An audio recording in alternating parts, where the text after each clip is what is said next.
বাংলাদেশে আর স্বৈরাচার জন্ম হবে না। শেখ হাসিনা আর কখনো আসতে পারবে না। একটা কথা, আসসালামু আলাইকুম।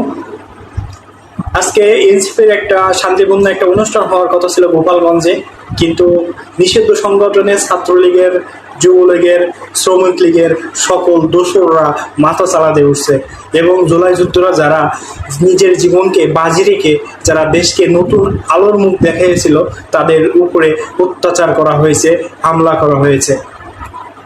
আমি সকল প্রশাসন, সকল আইন যারা আছে, ঊর্ধ্বতন কর্মকর্তা যারা আছে তাদেরকে বলবো, যারা যারা যারা যারা এই জুলাই যুদ্ধদের উপরে অত্যাচার করতে গেছে বা হামলা করছে তাদের প্রত্যেকটা সিসি ক্যামেরা বা ক্যামেরা দেখে প্রত্যেকটারে গ্রেপ্তার করা উচিত এবং তাদেরকে দিন থেরাপি দেওয়া উচিত। বাংলাদেশে আর স্বৈরাচার জন্ম হবে না। শেখ হাসিনা আর কখনো আসতে পারবে না।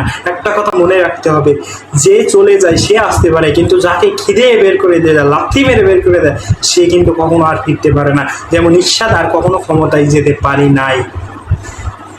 শেখ হাসিনার লোক যারা এখনো বসে আছেন যে শেখ হাসিনা আবার ক্ষমতায় আসবে, ভাই ওই কথা ভুলে যান ভাই।